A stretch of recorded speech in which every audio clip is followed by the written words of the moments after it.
Olá, boa tarde a todas e todos. Sou Rodrigo Toledo, estou conselheiro aqui no 15º plenário e bastante feliz aqui com a participação, né, dos colegas e colegas aqui, né, na plateia, os nossos colegas que também estão acompanhando a transmissão online, né, do nosso evento. A gente vai começar agora a nossa quarta mesa aqui do nosso seminário, com um título de Cidadania e Diálogo com a Sociedade. Acho que é importante dizer, em especial aos colegas que estão nos acompanhando na atividade, né, na transmissão online, que durante toda a apresentação vocês podem mandar aí as suas perguntas e comentários, né, por mensagem para o endereço crpwebtv@crpsp.org.br ou via formulário no site no endereço www.crpsp.org.br/ao-vivo. Então, vamos começar a nossa quarta mesa. Estou bastante feliz aqui por mediar com esses dois, né, companheiros aqui. Começando apresentando aqui, né, uma das nossas convidadas, a professora doutora Renata Capelli da Silva Andrade, que é psicóloga, mestre e doutora em Educação e Psicologia da Educação, docente da Universidade Paulista, supervisiona e desenvolve práticas psicossociais e psicoeducativas em instituições e em comunidades em situação de vulnerabilidade social desde 2004. Atualmente ela é membro do Grupo de Estudos e Pesquisas em Escola, Comunidade e Políticas Públicas da Universidade de São Paulo. E o nosso outro convidado é o James Hermínio Porto, que é formado em Direito pela PUC de São Paulo, formado, né, pelo programa ProUni, né, atualmente atua profissionalmente como servidor público estadual na Defensoria Pública. Escreve regularmente aí para os jornalistas livres. A gente combinou aqui antes do início, a gente vai começar com a fala da Renata e, na sequência, a fala do James. Então, vou já diretamente passar aqui a fala para a Renata. Obrigada. Olá, boa tarde. Primeiro, eu quero muito agradecer a oportunidade, né, e dizer que me sinto muito honrada por participar de um evento em comemoração à nossa profissão, e falar do privilégio que é estar aqui com vocês, pensando, falando, refletindo sobre o nosso fazer. E tendo vocês como interlocutores que me vão, tenho certeza, ampliar também a minha própria perspectiva de trabalho. Eu tenho sempre como um princípio que dialogar é o caminho possível para os compromissos que assumimos de transformação social. Não existe outro meio que não seja via diálogo. Então, eu vou falar aqui, né, eu propus uma fala a partir do lugar que hoje eu ocupo. Eu vou falar da condição da nossa atuação como psicólogas e psicólogos, mas buscando pensar na formação do psicólogo.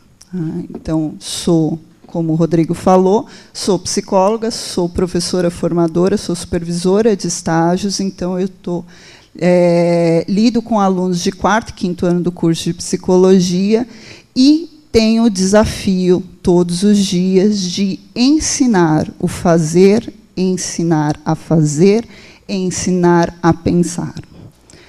E tudo isso pautado pelo diálogo.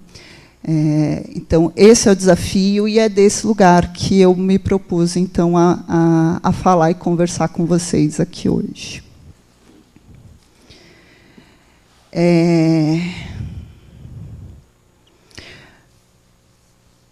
Pensar, formar um profissional em psicologia é ter, primeiro, o entendimento de que a psicologia é uma profissão que deve se ater à atuação das demandas da sociedade da qual faz parte. Enfrentar desigualdades, buscar a promoção e a garantia de direitos é o nosso compromisso, né, como prevê os nossos princípios fundamentais. Para desenvolver isso nos alunos de psicologia, alunos estagiários, entenderem esse lugar, a gente precisa primeiro contar para eles de que lugar que eles vêm, que mundo é esse que nós compartilhamos, o que significa poder atuar. Primeiro é reconhecer-se nesse lugar. Então, para buscar esse comprometimento, é necessário primeiro a gente ter a certeza de que a condição humana se difere de uma natureza humana. Nós, todos, somos mais do que prisioneiros do ciclo vital da sobrevivência de espécie. Então, é desse lugar que cada um de nós vai pensar a possibilidade de uma transformação. Nós rompemos com a espécie humana, nós rompemos com o ciclo do nascer, sobreviver e morrer e deixar uma geração, o fio da espécie em continuidade. Nós somos humanos junto a outros. Nós somos homens no mundo. E o mundo é aquele que consiste em coisas produzidas por nós mesmos. Somos responsáveis pela confecção do nosso legado material e simbólico. O que eu denomino como legado material e simbólico? A linguagem, os objetos, as ferramentas, as construções, instituições, ideias, conceitos, os saberes. Todo esse legado transcende a existência individual. Ela se estende ao longo de gerações. Isso nos revela outra das nossas condições. Somos plurais. Nascemos e vivemos entre homens diferentes. Isso é o que nos torna humanos, sermos diferentes. As nossas singularidades se constituem exatamente pela nossa condição de diversidade. E aí a gente vai se encontrando nesse caminho. Além de a gente nascer entre homens, nós nascemos no mundo que já existia antes da nossa chegada. Então, nós somos responsáveis por receber o legado que nos foi deixado e preservá-lo para que os novos que chegarem após a nossa partida possam assumir a responsabilidade por esse mundo e dele transformar e cuidar da maneira que for necessária no momento deles. A garantia de direitos, então, é uma condição de sobrevivência de todos e desse nosso mundo. Não é um privilégio de alguns. Garantir direitos significa garantir que o mundo permaneça.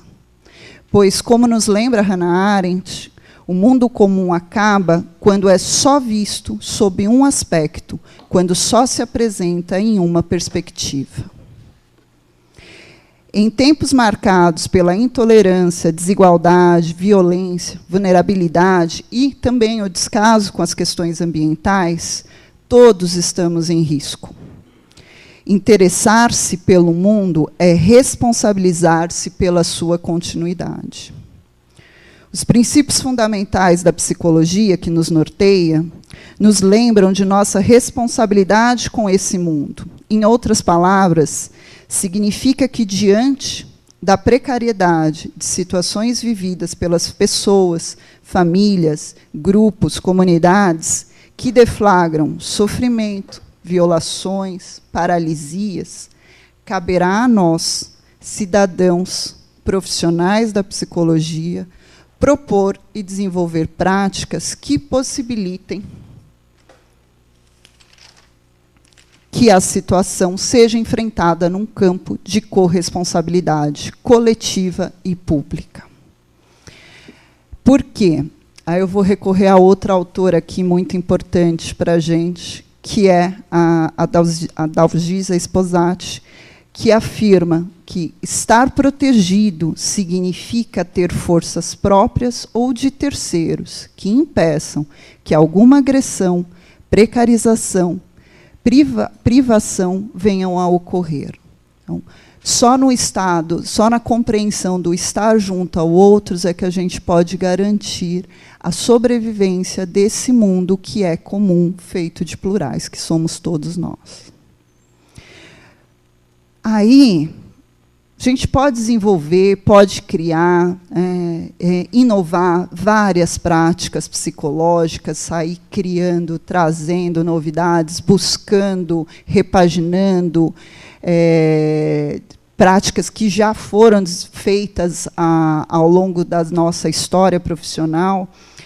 Mas, mais do que isso, para um profissional se envolver com o trabalho, ele precisa se reconhecer cidadão e sujeito de direitos. Também se reconhecer como corresponsável por cuidar desse mundo. Nós não estamos aqui para ensinar o que o outro tem que fazer, sem reconhecer qual é o nosso lugar junto à construção desse mundo. Ele é responsabilidade de todos. Se ele é responsabilidade de todos, onde eu estou?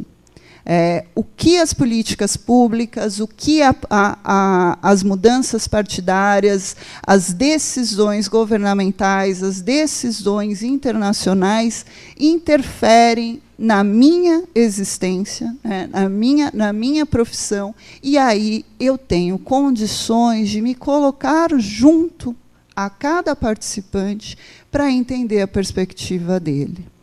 Como a Arendt diz, uma única perspectiva não forma o mundo, ele se desfaz.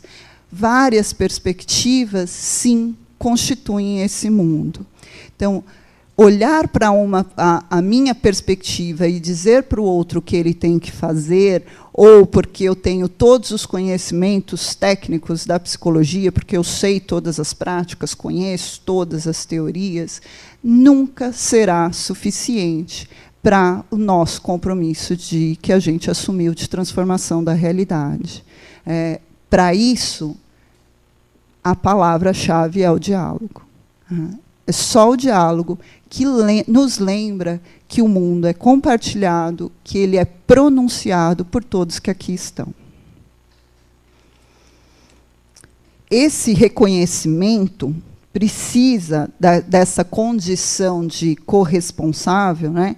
Precisa acontecer ao longo da nossa história. E os cursos de formação em psicologia são também responsáveis por esse despertar, por essa compreensão de si como plural, singular, como constituinte do mundo que compartilha e que irá atuar. Agora, eu vou exemplificar contando um pouco sobre o meu trabalho como supervisora de estágio e como é que isso acontece. Na universidade que eu trabalho, a gente tem, como é previsto pelas diretrizes curriculares nacionais, um dos eixos estruturantes da formação se diz do exercício de práticas psicológicas, né, do exercício profissionalizante. Então, eu sou responsável por alguns estágios que são profissionais obrigatórios para os estagiários. Esses estágios acontecem a partir dos estágios profissionalizantes obrigatórios, acontecem entre o 4º e o 5º ano do curso.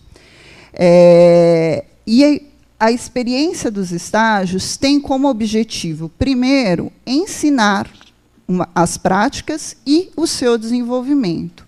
Mas, essencialmente, o estágio tem que buscar desenvolver a percepção do desafio do fazer psicológico e da necessidade do estar junto para o enfrentamento dos sofrimentos que nos chegam. Os estágios que eu escolhi contar aqui para vocês, que são os que eu estou mais envolvida e que fazem sentido aqui para a nossa conversa, são denominados plantão psicológico, oficina de criatividade e grupos e comunidades. Essas 3 modalidades de prática são oferecidas para a população do território em torno dos campos da universidade. E elas acontecem onde as pessoas vivem. Então, nós trabalhamos com a região onde a universidade se localiza, mas elas são práticas que visam atender a população que ali vive. Para isso, os estagiários são levados a esses territórios para desenvolverem seu trabalho. E o Centro de Psicologia Aplicada também fica aberto para essa população, para eles se dirigirem até lá, até o espaço, para garantir também ali outros tipos de serviços de psicologia que oferecemos. Vou falar brevemente dos objetivos de cada uma, e aí depois eu quero focar minha fala em alguns exemplos do como o trabalho acontece. Tá? O plantão psicológico tem como principal objetivo ser um espaço aberto, sem hora marcada, objetivando abrir para a escuta da urgência, escuta daquilo que não pode esperar por uma fila. Qualquer situação vivida pela população em que ele precisa, seja uma pessoa, seja um grupo, seja uma família, que precisa de um espaço que os ajude a entender o que está acontecendo. E o objetivo da oficina de criatividade é promover novas compreensões e construções de significados para o existir singular e plural, tendo os recursos expressivos como seus deflagradores. São práticas grupais, de curto tempo, que a gente fala que cada encontro tem começo, meio e fim em si mesmo, e que a busca é criar uma nova forma de entender o que está acontecendo. Essa nova forma é criada junto a todos os participantes e ao profissional envolvido, ou o estagiário. Então é o pensar e fazer junto, com a arte como seu motor de iniciação. E já o estágio de grupos e comunidades tem a proposta de planejamento e desenvolvimento de trabalhos vinculados às políticas públicas da assistência social, saúde e educação, no desenvolvimento de grupos reflexivos, trabalhos com dinâmicas de grupos, visitas domiciliares, práticas previstas no campo da assistência social.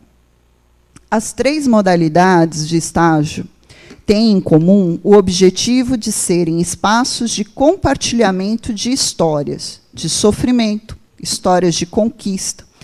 Tem também a característica de expor situações de violência e opressão, mas também tem em comum o fato de oferecerem um campo para a reflexão e a criação de formas conjuntas desse enfrentamento, superação e libertação.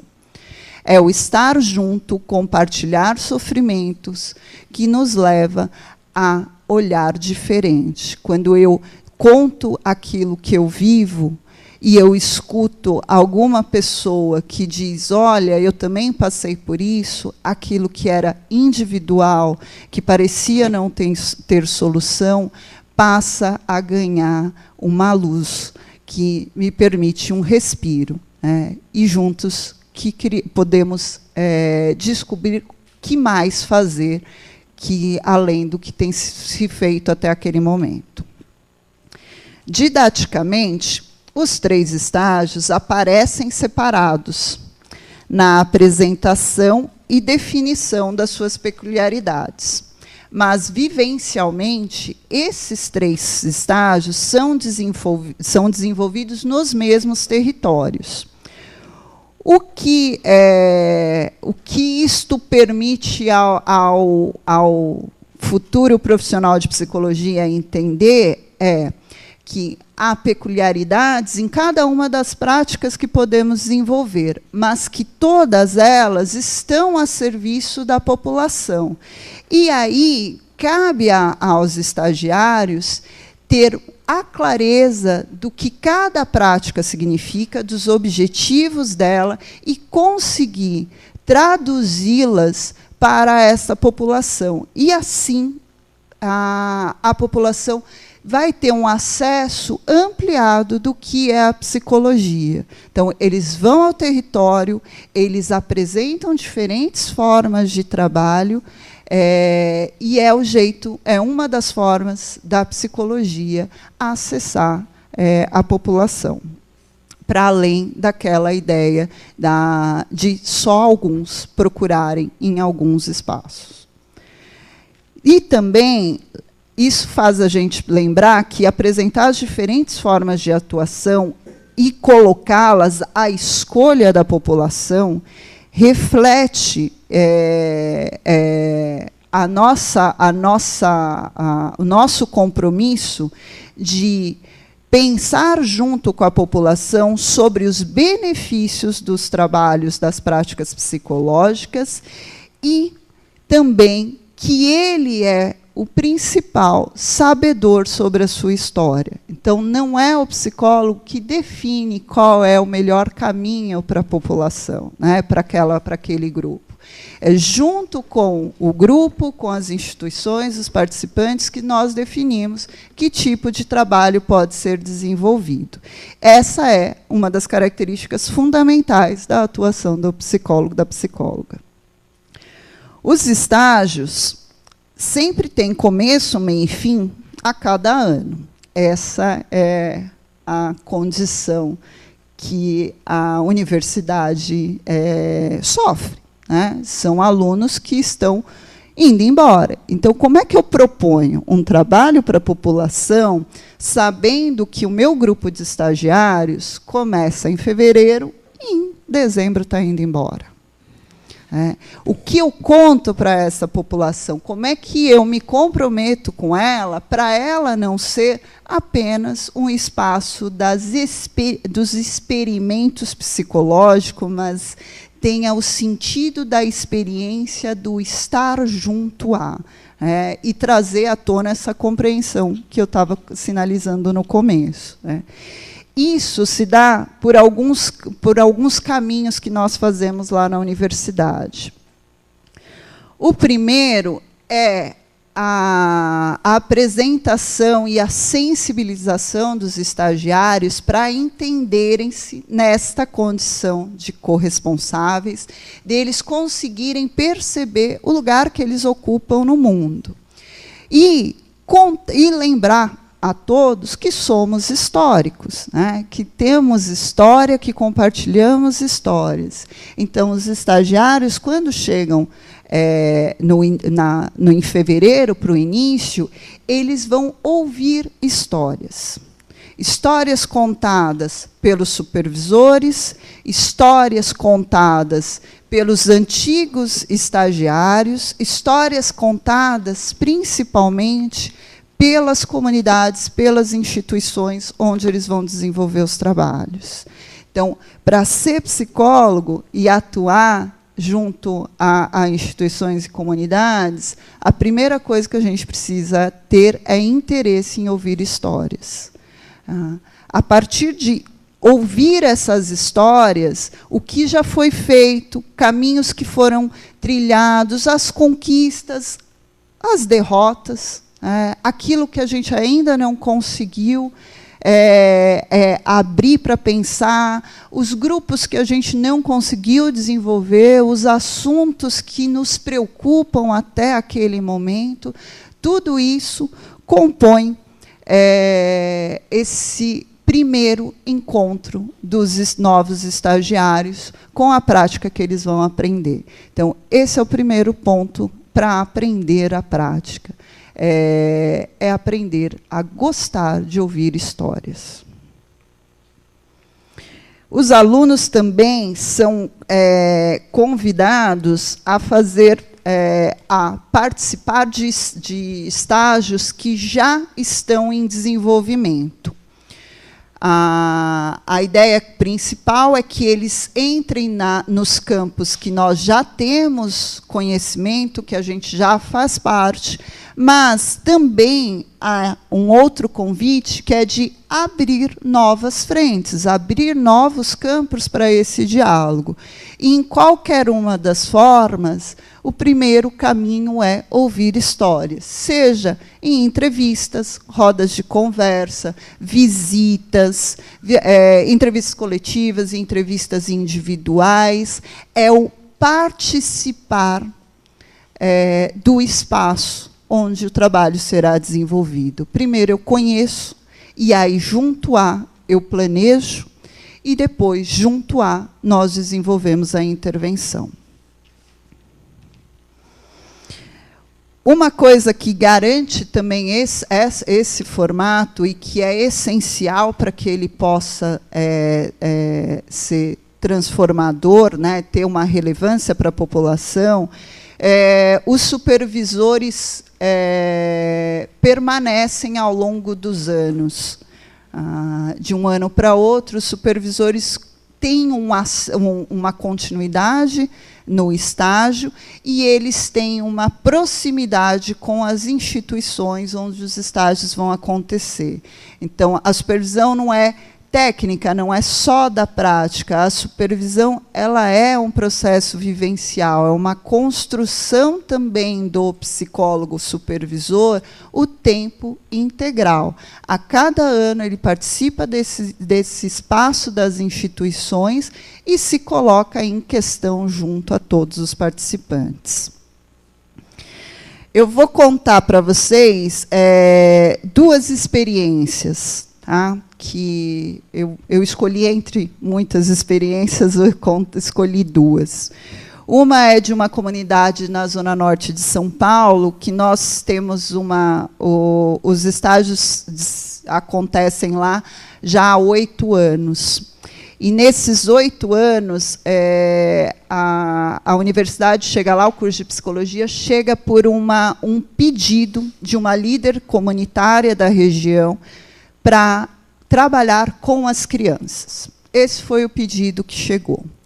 Estagiários, supervisores foram a essa comunidade, conheceram as pessoas, algumas pessoas que estavam por ali, em reuniões, conversando, em algumas visitas domiciliares. E aí, nessa primeira conversa, ouvindo a história, víamos pessoas muito interessadas em cuidar das crianças que estavam crescendo, oferecer espaços para essas crianças, mas pessoas que desconheciam qualquer condição de direito delas. Elas não sabiam da existência dos equipamentos da assistência social, elas não se reconheciam como possíveis, como pessoas que tinham os direitos de acesso a políticas de assistência social, educação e saúde. O único conhecimento que eles tinham era de uma única UBS, que era a próxima região, e de uma escola municipal. Ambos os espaços com uma gestão que dificultava o acesso da população. Uma escola completamente fechada, gradeada, que dizia que aquela comunidade era pobre, por isso violenta, por isso tinha que estar mantida fora da escola. E como é que justo esta escola, que é das crianças, que é o primeiro lugar para se pensar a transformação, como é que ela não aceita a criança dentro da escola? Como é que ela define que a comunidade a qual ela pertence, ela não se faz parte dessa comunidade? Ao longo desses 8 anos, algumas conquistas nossas, né? Grande parte da população daquele entorno, hoje, sabe dos seus direitos, conhece o CRAS da região, que ainda não tinha chegado até ali, existia como um espaço físico, mas não tinha alcançado por visitas. Descobriu, as crianças descobriram sobre direitos, sobre o Estatuto da Criança e Adolescente. Os pais descobriram que eles podem chegar na escola de diferentes formas, descobriram um equipamento da assistência, um SASF, que fica a 2 quarteirões e que a comunidade não sabia que existia. Passaram a utilizar esse serviço. Esse serviço passou a fazer parte da rede de parceria junto à universidade. Então, a universidade, além da gente ter os estágios na comunidade, a gente passou a ter também nesse SASF e desenvolver em conjunto os trabalhos. Então, demandas do SASF são pensadas em coletivo e são levadas para a comunidade. Os conhecimentos, todas as divulgações do SASF são compartilhadas com a comunidade. Trazer informações é um dos nossos trabalhos. Lembrar que a população pode ter esse acesso e construir com ela esses caminhos faz parte de todos esses estágios que eu contei para vocês. Dificuldades que ainda enfrentamos nesse espaço. Há ainda uma resignação quanto a si, o entendimento de que eles não precisam das políticas públicas de assistência, que é uma visão individualista de que eles têm que fazer pelo seu trabalho, é a ideia de que a gente faz sozinho e que leva à sustentação desse modo hoje sombrio que a gente vê, que leva à individualização e que é um risco muito grande, que individualização leva à massificação e leva à aceitação da violência como algo natural, algo dado, né, como a pobreza como natural e que tem que ser exterminada. Esse é o desafio que a gente continua enfrentando nesse território, e a gente se põe em questão como continuar todos os dias a lidar com isso. Temos outra instituição na Zona Oeste, que ali a gente tem uma parceria de 2 anos, é uma parceria mais recente. Nós também começamos a trabalhar com crianças e jovens. Notem que, normalmente, a gente começa a trabalhar com as crianças e jovens, e, à medida que a gente lembra que as histórias são importantes, que todos fazem parte, é que a gente acessa as outras pessoas das comunidades. E aí, nesse trabalho, a gente começou com as oficinas, com as crianças, e, no ano seguinte, a gente teve uma procura da organização e da comunidade para a gente pensar como enfrentar as situações de desemprego que aquela população estava vivendo. Muitas crianças não estavam mais indo à instituição por conta do desemprego dos pais, que tinham vergonha de que as crianças fossem ao espaço e contassem que os pais estão desempregados. E aí, junto aos pais, chegamos ao planejamento de um grupo de mulheres para geração de renda. É um grupo de mães que estavam com dificuldades na comunidade e, hoje, juntas, elas estão pensando como gerar renda a partir dos saberes que elas trazem. E os estagiários acompanham a construção deste coletivo, né, retomando com eles a importância do protagonismo de todos os personagens, a emancipação e autonomia dos personagens no enfrentamento daquela situação vivida. Além desses desafios do estar na comunidade, e lidando com esses sofrimentos, a gente tem o outro lado, a universidade como supervisora, que é como é que eu conto para os alunos que o trabalho demora. E eles não se sentirem também frustrados, porque eles esperam que o trabalho que eles estão fazendo ali aquele ano, que aquilo vai transformar, né? Que aquilo vai ter um resultado. E é exatamente retomando com eles que nós estamos no mundo junto a, que eu destaco para eles o quanto nós fazemos parte de transformações. As transformações não são imediatas, elas são construídas ao longo do tempo. E quanto mais insistirmos nelas, mais a gente pode pensar o mundo comum, a garantia a sobrevivência do nosso mundo comum.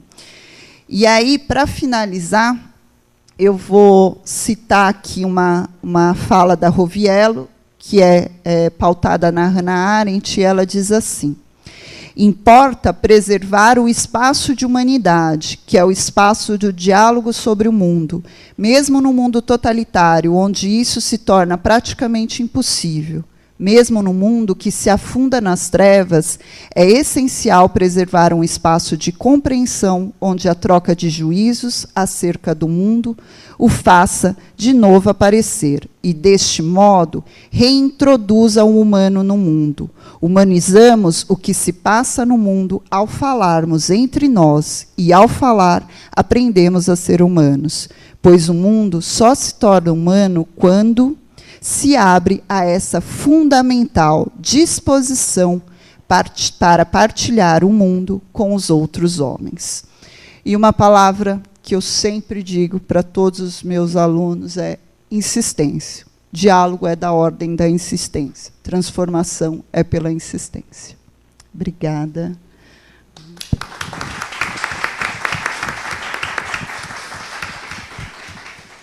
Obrigado, Renata. Foi ótimo. Já passo imediatamente para o James, para a gente continuar aí a nossa conversa.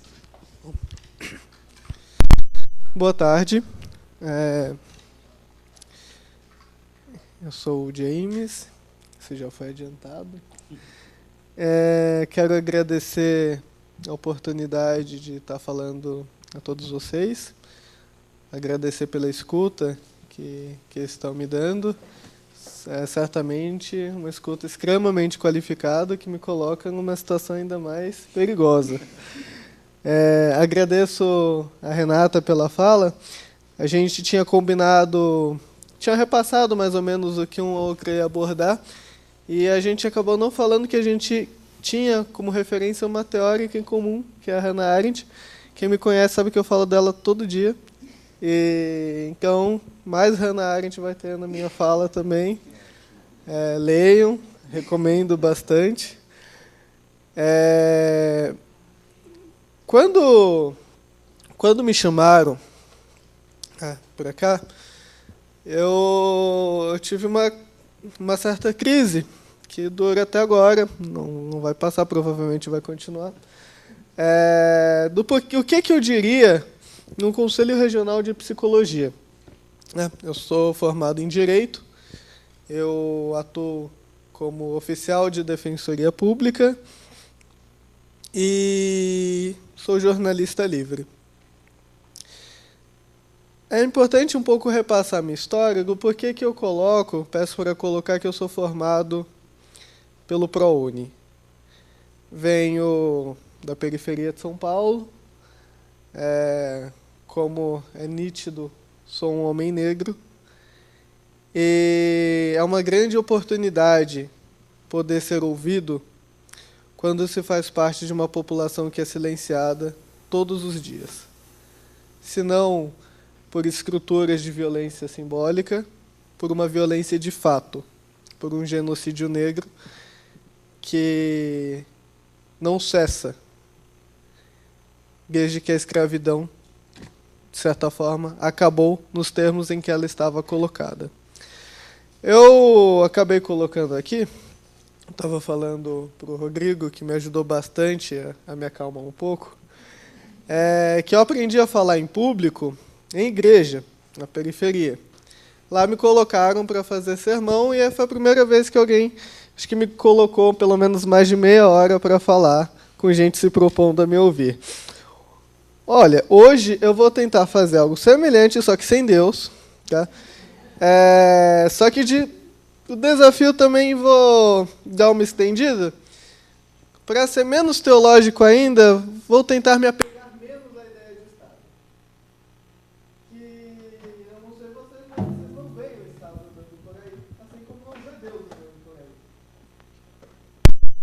Pronto.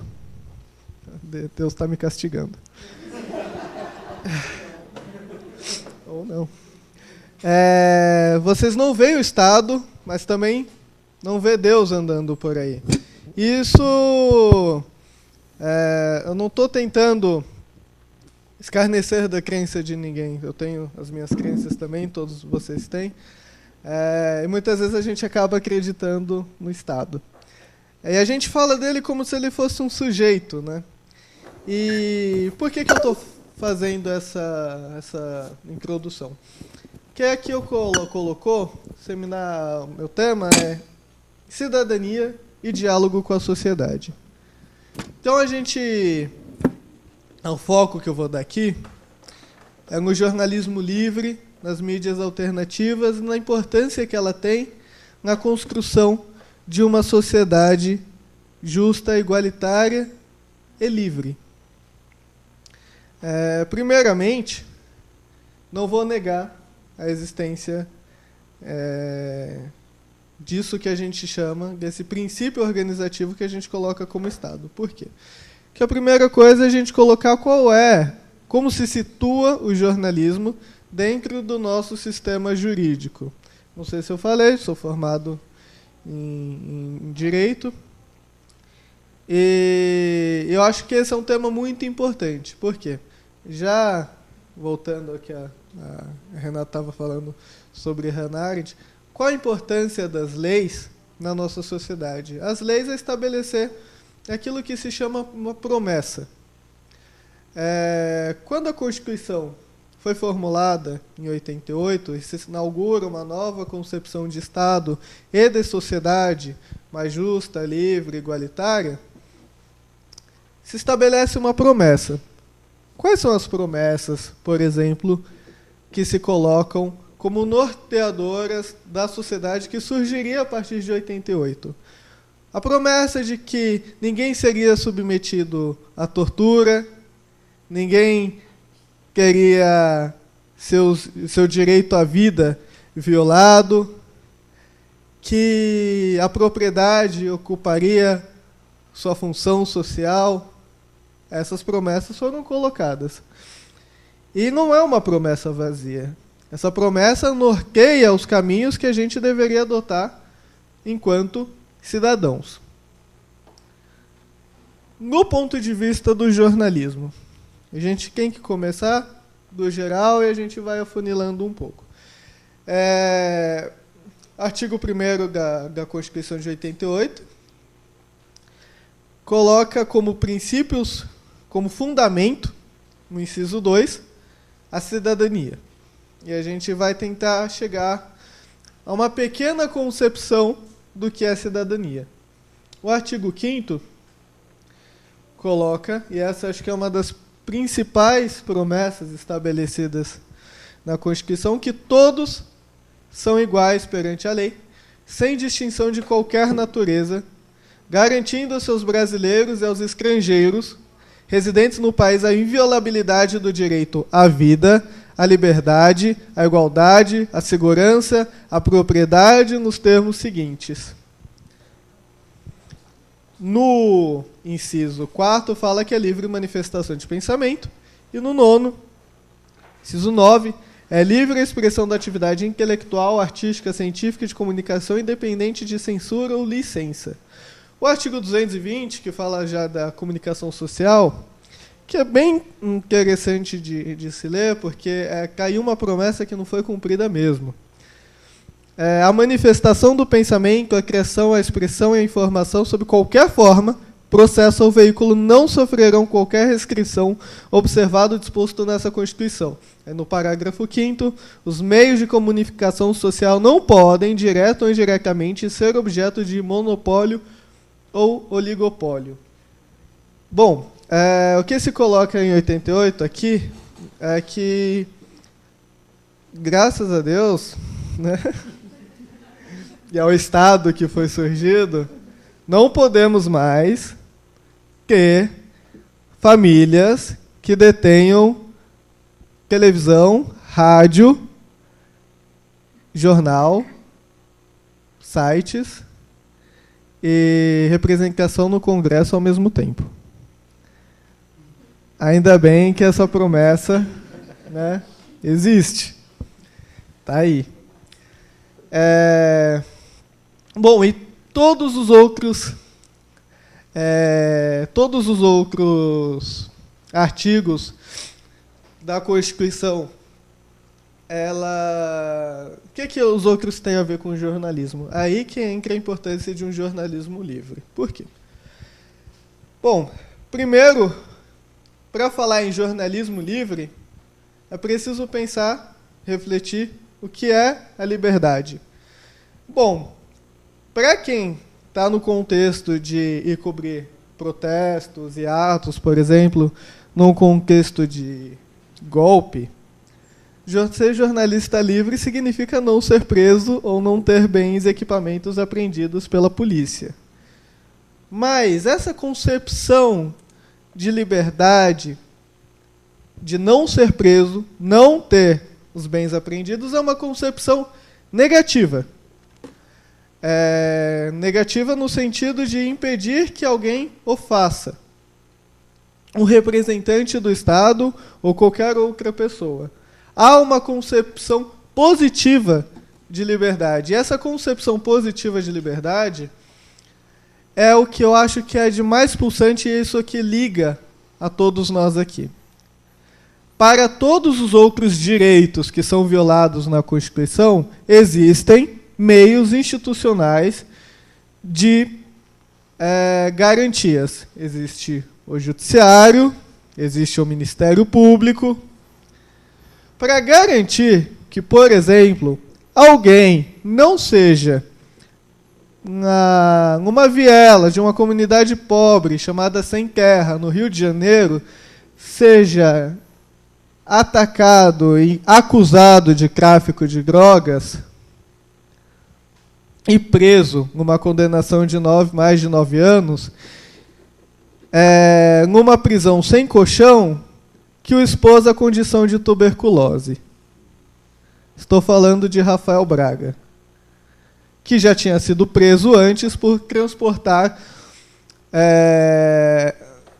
pinho-sol. Aparentemente, a alquimia no Brasil também é crime, porque alguém transformar pinho-sol em bomba é alquimia. Isso daí está no campo do ocultismo, das outras coisas que não existem. Rafael Braga foi o único condenado no contexto das manifestações de 2013. O Judiciário condenou em habeas corpus ao Tribunal de Justiça do Rio de Janeiro.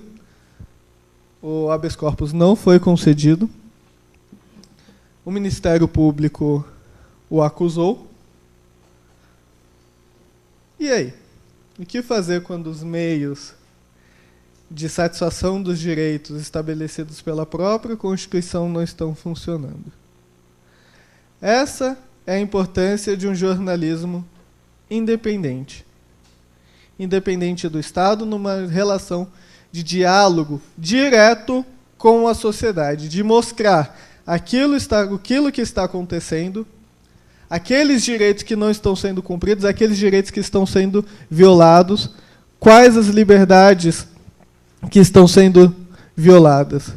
É quando a polícia faz uma intervenção na favela do Moinho, prende uma pessoa dentro da própria casa e a tortura com a família do lado de fora. Isso você não vê na grande mídia. E quando vê a versão do Estado. Era traficante, trocou tiro com a polícia, e tantas outras desculpas que servem para quê? Para que a grande mídia sirva como meio de generalizar uma ideologia que é patrocinada pelas classes dominantes. E essas classes dominantes não é uma abstração. Agora vamos falar do que existe de fato. É o grande empresariado. São os grandes latifundiários, empresários da mídia. políticos. Essa é a classe dominante que tenta generalizar uma ideia que a nós não serve. Não serve a nós a ideia de alguém ser torturado e morto dentro da própria casa. Mas, por meio de um conceito inventado de guerras, drogas, isso pode ser justificado tranquilamente e a gente pode ver pessoas na nossa condição, pessoas pobres, pessoas que são vitimizadas todo dia pelas guerras, drogas, justificando a atuação do Estado, em nome do Estado.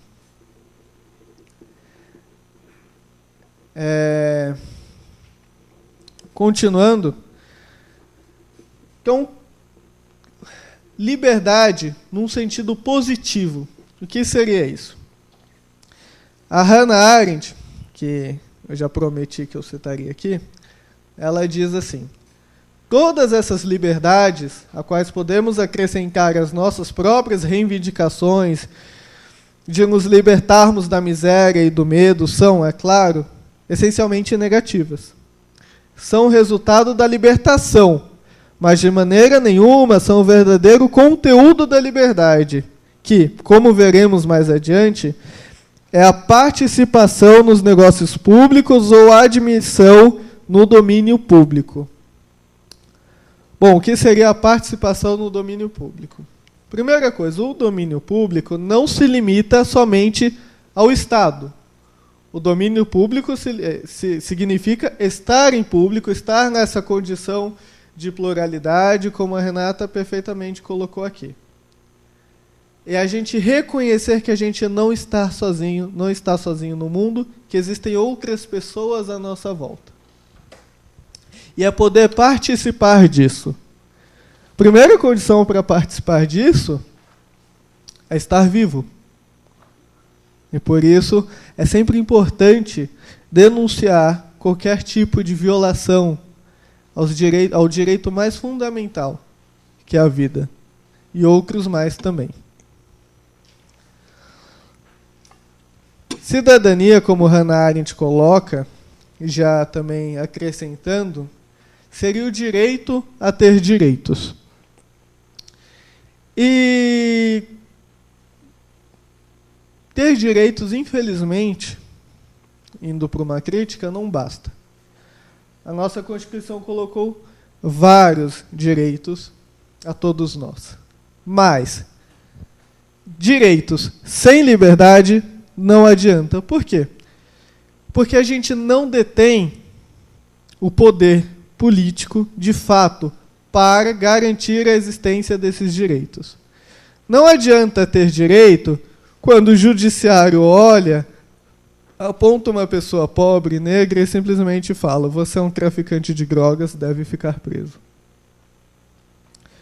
A guerra às drogas é uma das maiores abstrações que existem. Infelizmente, os efeitos são muito reais na vida de milhões de pessoas. Colocando num termo bem simples, o absurdo que é, nas guerras às drogas você nunca viu um pé de maconha levar um tiro. Você vê gente.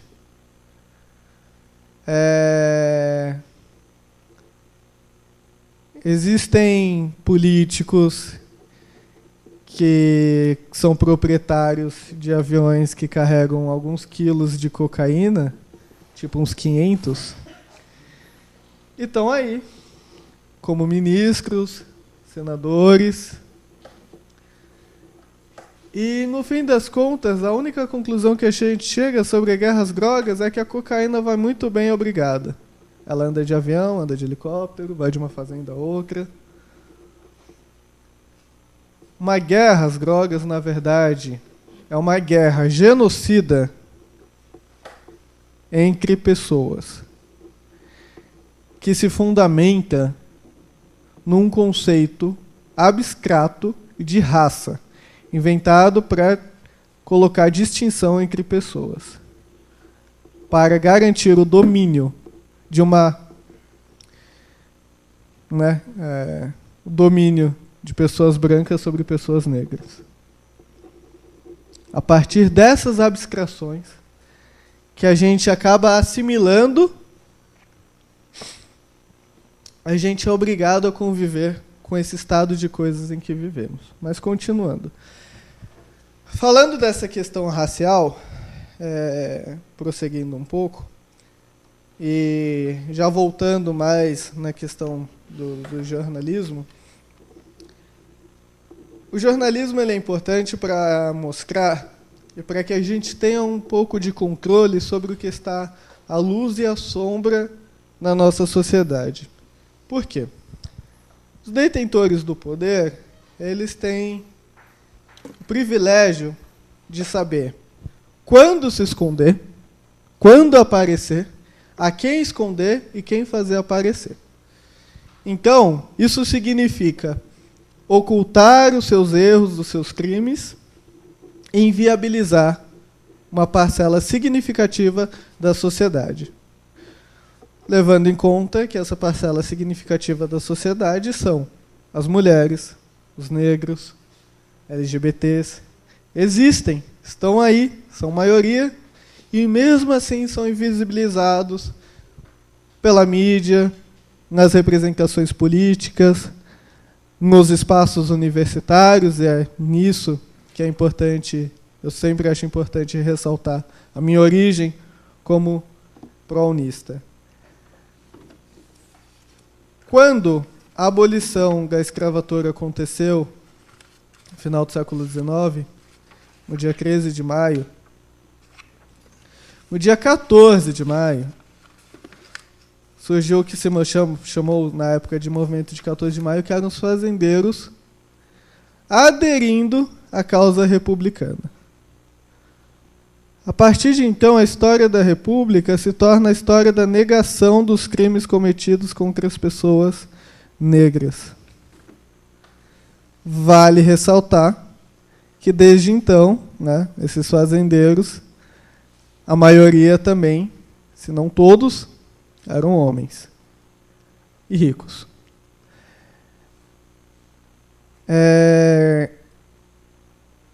A história, uma das histórias que se pode pegar do Brasil, que tem muitas formas de contar, a partir do direito, da sociologia, da psicologia, é a história de invisibilizar ou fazer aparecer conforme conveniências políticas.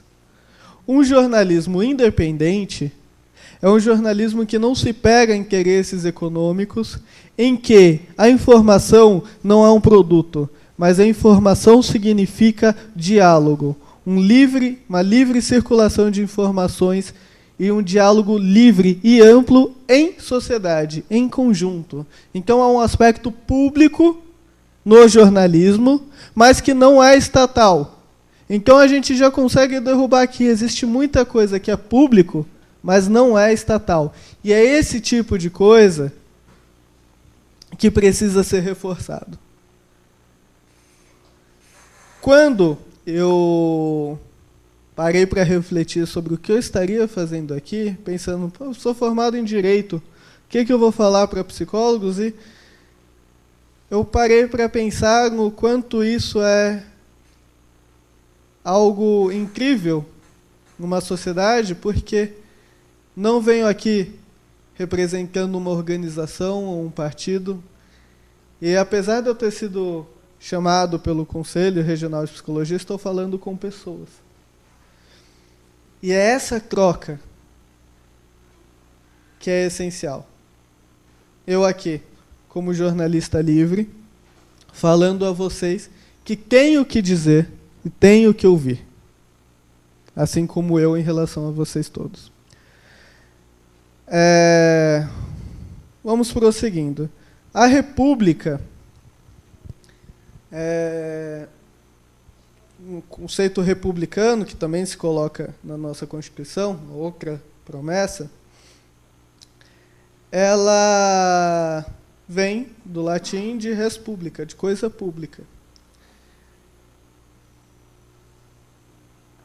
Norberto Bobbio, que era um italiano, ele coloca, faz uma diferenciação entre poder visível e o poder invisível.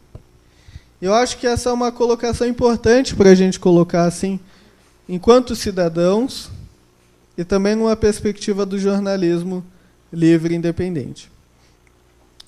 Vou pedir licença para ler. Em um regime democrático, é absolutamente inadmissível a existência de um poder invisível que atue paralelamente ao poder do Estado, ao mesmo tempo dentro e contra, que sob certos aspectos é concorrente e sob os outros é conivente, que emprega o segredo não para abater o Estado, mas tampouco para servi-lo, que se vale dele principalmente para evitar e até violar impunemente a lei, assim como para obter favores extraordinários ou ilícitos. É um poder que pratica atos politicamente relevantes sem ter qualquer responsabilidade política sobre eles, mas, ao contrário, procurando escapar por meios do segredo até mesmo das mais normais responsabilidades civis, penais e administrativas. E ele continua, algumas páginas seguintes: será que nos esquecemos que república vem de res publica e que res publica significa coisa pública, no duplo sentido de governo do público e governo em público? Governo do público, o governo popular e do povo, e governo em público é um governo que apareça, que mostre toda a sua estrutura, como funciona. Quando isso é trazido à luz, muitas vezes é vergonhoso. A gente está ouvindo desde 2014, o que é as consequências da Lava Jato. O que é um presidente da República, quando colocado em público, falando que isso aí tem que continuar. Ou quando um de seus assessores é pego com uma mala. A partir disso, quando se coloca imagens e áudios, apesar de uma imagem valer mais que 1000 palavras, é preciso questionar, mas quais são as narrativas que vão se construir a partir disso? As narrativas são muitas e são possíveis, e a gente tem que ter algum controle sobre elas. Existe uma narrativa que coloca que, por exemplo, o problema racial foi resolvido em 1888, quando a escravidão acabou. Se essa narrativa vence, o fato de a maioria das pessoas que são mortas pela polícia ou que são condenadas a serem negras se torna mera coincidência.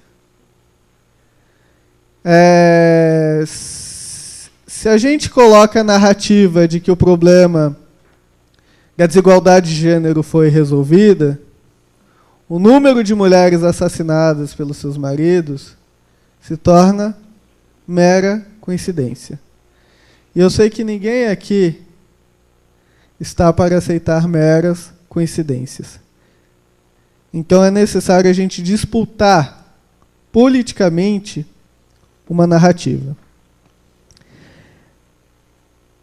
O jornalismo independente,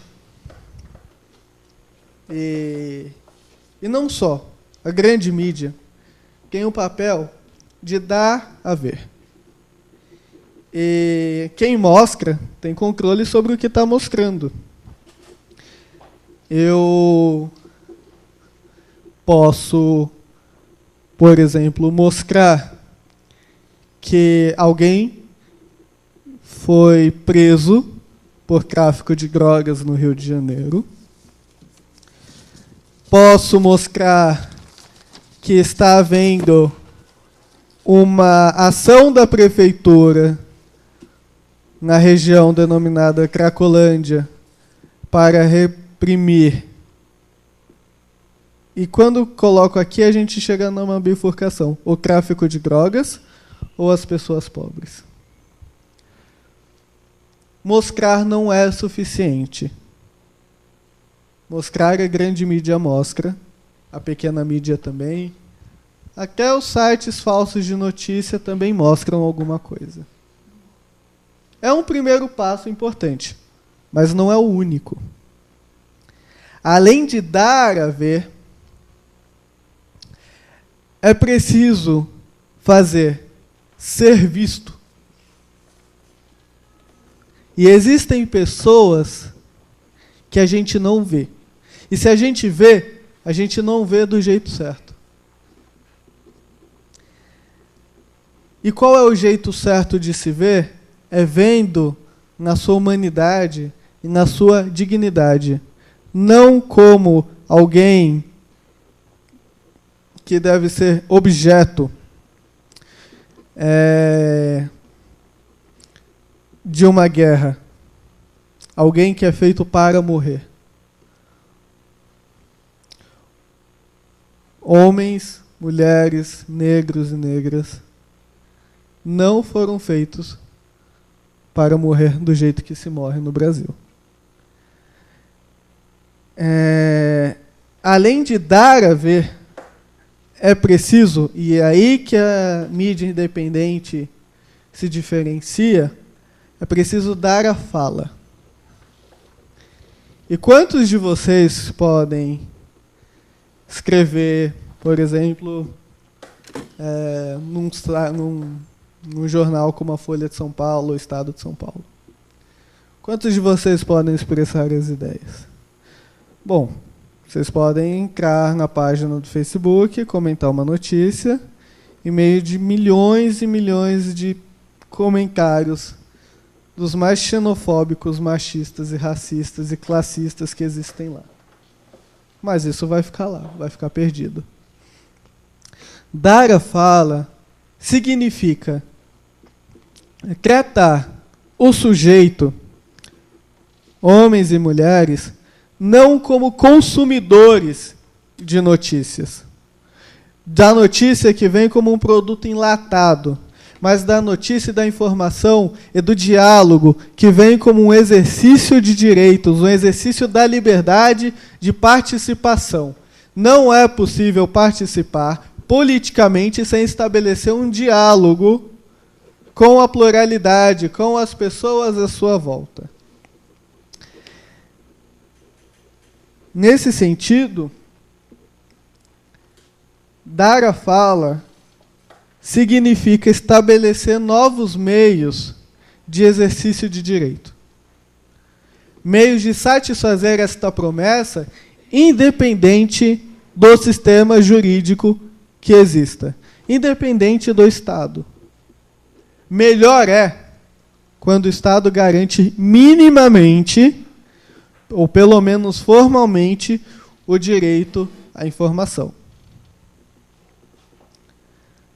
A gente vive um momento de grave crise, não só institucional, mas política também, em que o nosso sistema jurídico, como a gente conhece, começa a se desfalecer nas suas próprias contradições. O uso arbitrário da violência pelo Estado não é novidade. Só que a gente chega a um nível em que cada dia mais isso vai se tornando insustentável. É impossível a gente se basear em um conceito de economia que nos vem como um produto, por exemplo. E existem essas coisas óbvias do nosso dia a dia que às vezes a gente não tem para quem falar. Quem nos ouça. Então, se você pegar por analistas de economia, a inflação está acabando, o Brasil teve 0, alguma coisa de crescimento no segundo trimestre. O que isso significa quando você vai com R$100 no supermercado e sai com 5 coisas no carrinho? Nada. O que significa falar que existe o direito à vida quando você tem medo de andar na rua, ou tem medo que seus filhos ou filhas andem na rua?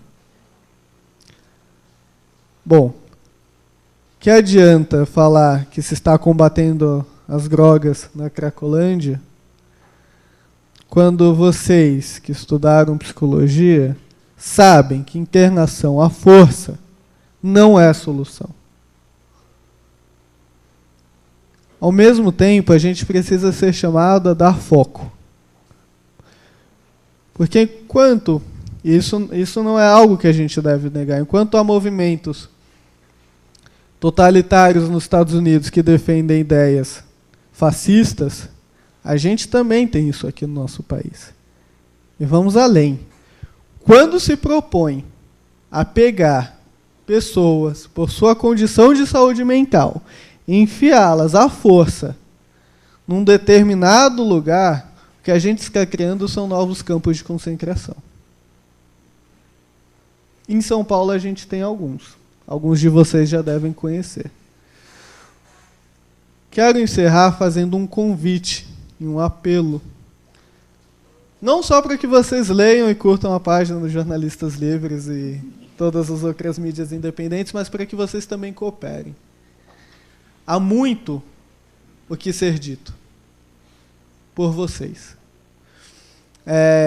Jornalistas Livres, a gente se coloca numa postura de abertura para a sociedade. Toda terça-feira, na Rua Conselheiro Ramalho 945, a gente se reúne para debater pautas. Isso à noite, lá para as 7h30, 8 horas. E quando a gente é colocado nessa situação, a gente precisa pensar numa informação qualificada, até para disputar a narrativa. Não nos convence falar que se está combatendo as drogas, porque não se combate as drogas derrubando uma casa com uma pessoa dentro. Ou pegando alguém à força, ou simplesmente descendo borrachada em todo mundo, espalhando o problema pela cidade. A gente quer ouvir vocês, existem pessoas que querem ouvir e ler vocês. Todo mundo aqui pode participar disso. Hoje, pela internet, apesar dos monopólios que continuam existindo, existe essa possibilidade de participação ativa na sociedade, estabelecendo novos canais de comunicação, diálogos, de trocas de ideia, de informação qualificada. Porque não é porque é livre que vai ser raso, que não vai ser qualificado. Essa qualificação vem de toda experiência que a gente acumula junto, de todo estudo, de todo esforço que é feito conjuntamente por uma sociedade mais justa e igualitária. A gente não pode esperar que o Estado cumpra essas promessas. É necessário que a gente se prometa e também faça cumprir. É importante a gente ter um caminho, um objetivo no horizonte. É importante denunciar. E é importante a gente também se colocar à disposição um do outro. Obrigado.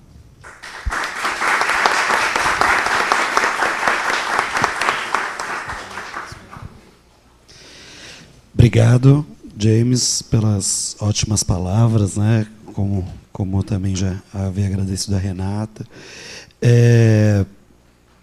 Acho que são duas falas muito potentes, né, e nos instigam, né, como muitos colegas, né, que estão aqui com a gente presencialmente, os colegas que estão com a gente também acompanhando pela internet, né, têm acompanhado esse debate, o seminário que a gente teve, né, desde quinta-feira, a gente vem com este evento, e muitas falas provocativas, né, e falas de somatória, né, da necessidade de nos juntarmos, né, para enfrentar aquilo que tem gerado, né, muitas dificuldades, né, para a vida de uma forma geral. Né. Vou me buscar uma fala, né, da Cida Bento, que esteve aqui com a gente na quinta-feira, e nos disse, né, que em momentos anteriores, muitas pessoas já sofriam e sofriam muito, e hoje vem sofrendo ainda mais, e a gente precisa se juntar, né, para para acabar, né, ou lutar contra esse sofrimento que vem crescendo frente a todos os desmontes que a gente tem vivido, né. E acho que é importante, até antes de abrir aqui para o diálogo com a nossa plateia presencial e virtual, quando a gente pensou esta mesa, né, quando a gente pensou organizar esse debate, foi exatamente o quanto para nós, né, aqui do Conselho, né, para nós aqui do Conselho Regional de Psicologia, a gente entende, né, o diálogo, a cidadania e o diálogo com a sociedade como um dos eixos que organizam a nossa gestão, né. Então, algo parte, né, o grande parte do nosso trabalho é exatamente em garantir um diálogo com toda a sociedade, né, com, né, os usuários e as usuárias, né, dos serviços de psicologia e buscando maior participação social, né. Então, fico muito feliz, né, de ter ouvido esta mesa e saber que estamos todos, né, juntos, né, nessa construção de maior diálogo e de transformação, né, da sociedade como a gente vem se propondo. E, com isso, abro, né, para o diálogo aqui com a plateia, né, presencial e virtual. A gente faz uma rodada de escuta e daí depois a gente volta aqui para a mesa. Então, quem tem interesse de participar com a gente?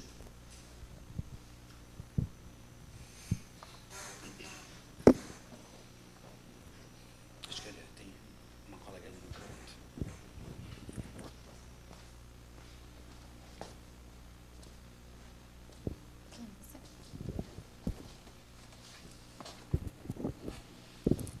Boa tarde a todos. Meu nome é Magda, eu sou estudante de psicologia da Unip, estou no 4º semestre, e esse semestre a gente vem falando muito na faculdade sobre a ação social do psicólogo.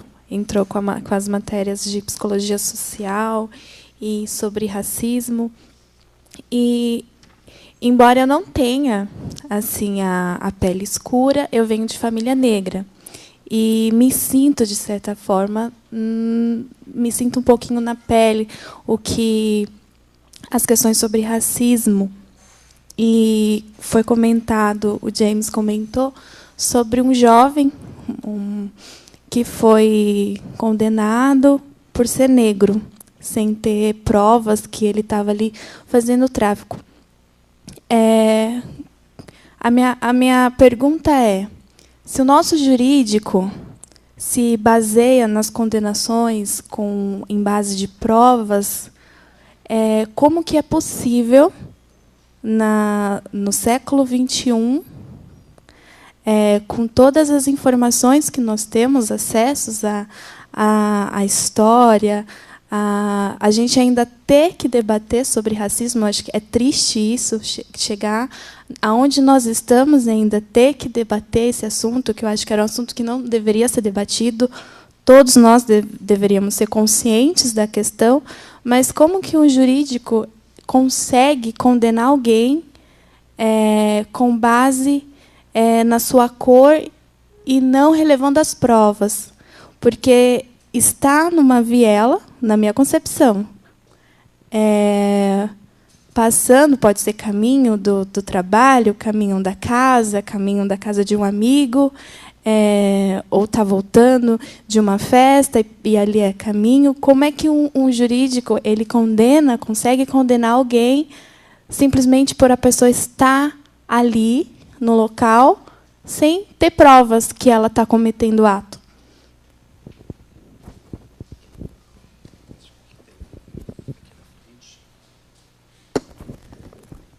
Oi, boa tarde. Meu nome é Ana Rosa, eu também sou aluna de graduação da Unip. E eu queria conectar a fala da Renata com a do James, porque é uma coisa que me preocupa muito em termos curriculares, né? Eu acho que há uma lacuna não só entre a Unip, mas entre as universidades em geral, em termos de formação mesmo, você ter uma visão mais ampla da realidade, incluindo um pouco mais de sociologia, de antropologia, de história, de filosofia, que é o que realmente vai dar ao sujeito esse diálogo com a sociedade, porque se ele não conhece a sua história, se ele não conhece a história do outro, se ele não percebe o outro como uma cultura a ser respeitada e a ser conhecida, né, ele não vai perceber que nós somos fruto de uma sociedade particular escravagista, ele não vai conseguir perceber as relações de dominação que nós estamos sujeitos e como a gente reage a isso. Então, eu queria perguntar se não há uma forma de se pensar um pouco mais numa reformatação curricular, que não precisa você chegar lá no estágio, lá na frente, para você começar a perceber que você precisa ter um novo olhar sobre todas essas questões. Mas, desde o comecinho, você já ser instigado a começar a pensar de uma forma mais ampla e ter um novo olhar sobre tudo isso, inclusive o papel da mídia, a dominação do Estado. Essas questões, enfim, que aparentemente a gente separa, fatia em áreas, mas que elas são inseparáveis, elas fazem parte do todo, porque elas são questões humanas, né? Obrigada.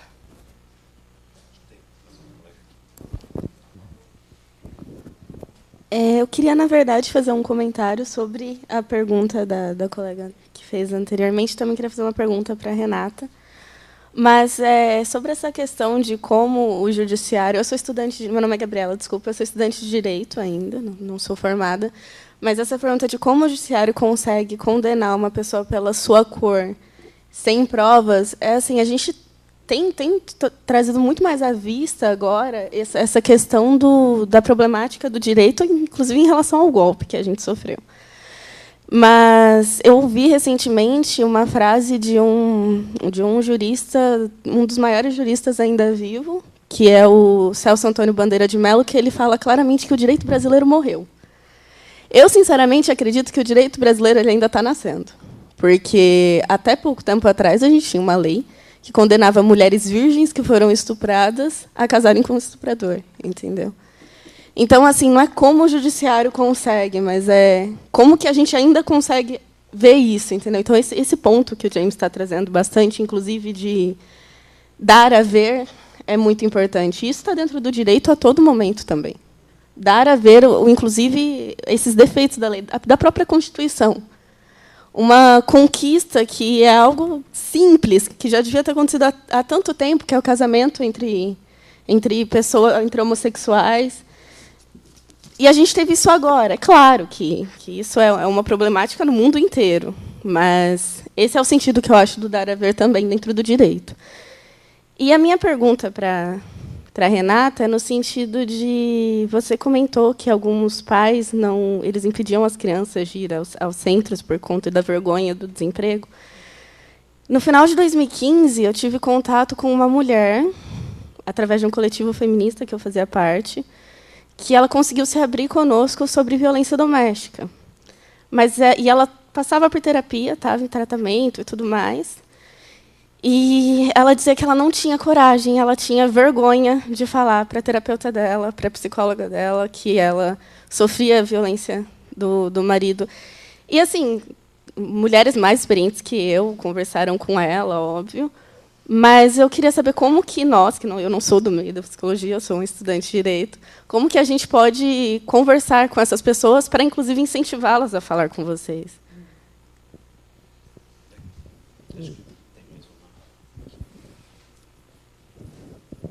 Eu queria... meu nome é Mariana, eu sou estudante de psicologia do 10º semestre, da Unip também. A Renata é minha supervisora. E eu queria fazer uma pergunta. Eu não sei se o Rodrigo também pode entrar, mas eu queria os três, que eu acho interessante que os três pudessem responder. Sobre o diálogo, né? A Renata sempre fala sobre o diálogo com a gente também em sala. E é uma coisa que eu venho refletindo bastante, porque é muito difícil nessas questões que, para mim não, né? Para a sociedade, essas questões que são erradas em si, né? Como racismos, preconceitos e afins, né? Tudo que envolve esse tipo de violência, né? Que violenta o outro dessa forma, coisas que são erradas em si. Como dialogar com as pessoas em relação a isso? né? Uma pessoa que comete um ato racista é alguém que não consegue entender o amor LGBT. Como você dialogar? Porque isso é errado em si, né? Então, é algo que eu venho refletindo bastante e tenho perguntado bastante para as pessoas em rodas de conversas, enfim, porque é bem complicado, né, na minha concepção. Eu ainda não cheguei a uma resposta, né? A gente sabe que a gente luta, que a gente pode se posicionar, que a gente pode, né, na verdade, reconhecer aí quem tem os privilégios dessa sociedade heteronormativa, enfim. A luta, para mim, ela é bem clara, mas a questão do diálogo sempre me deixa na dúvida, né? Como a gente provocar esse diálogo construtivo com alguém que assume uma postura preconceituosa e racista?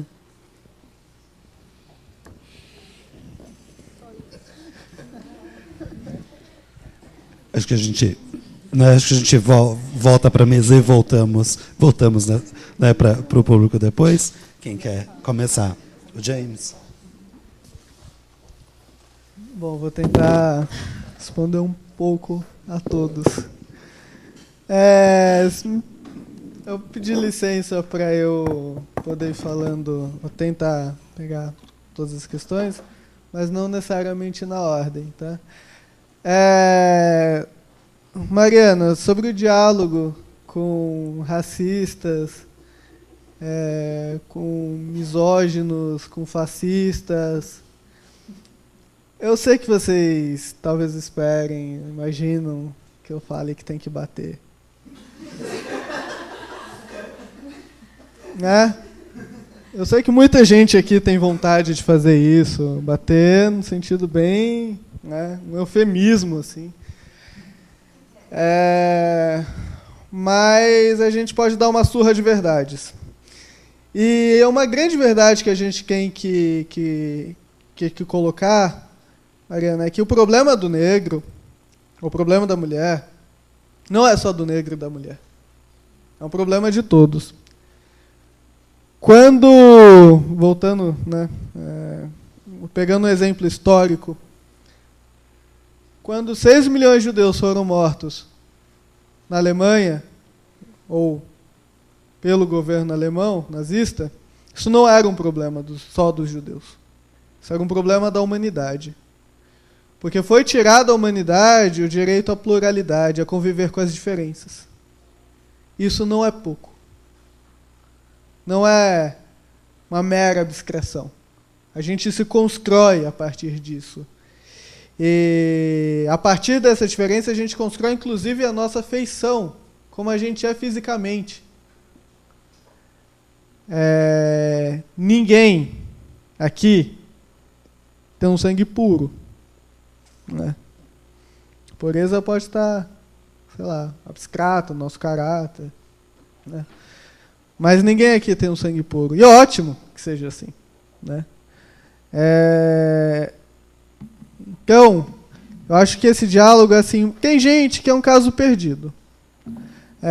Quem acredita, quem tem fé, entrega para Deus, vai para o diabo que carregue. Ou também, quem acredita também que o Estado resolva esse problema, né? Porque eu nunca vi alguém ser acusado de ser preso por racismo nesse país, né? Então, cada um segundo sua fé, mas é importante a gente levar em conta quem são as outras pessoas. Primeiro, um trabalho de prevenção, né? Um trabalho de acolhimento, muitas vezes paciência para dialogar com as pessoas mais próximas. Mas a gente, por mais que para a gente seja muito claro, por exemplo, o racismo é algo pernicioso, é algo que destrói a humanidade, né, em cada um, a gente precisa saber falar para muito além de códigos, que às vezes a gente está falando e só a gente está se entendendo. Tem muita gente que é por ignorância mesmo. Tem muita gente que, por mais que esteja reproduzindo opressões, tem que ser acolhida. Um negro ou uma mulher não estão imunes a reproduzir o racismo ou o machismo. Magda, como é possível condenar sem provas? Essa é a pergunta de uma pessoa honesta. Né? Isso significa que as coisas estão funcionando bem na nossa cabeça quando a gente se coloca nessa questão.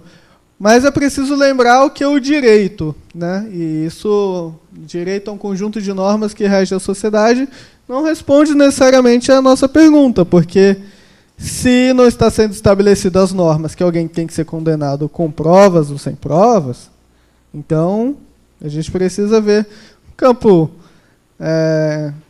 da sociologia, da filosofia, o direito é um instrumento de opressão de classes. A gente pode ver isso claramente, por exemplo, a formação dos nossos juízes. Qualquer dia eu peço o exercício de olharem qual é a configuração uma foto de todos os desembargadores de um tribunal de justiça reunidos.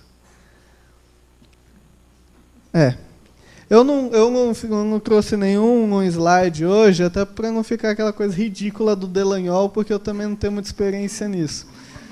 Esse é um monte de bolinha e no meio... Né?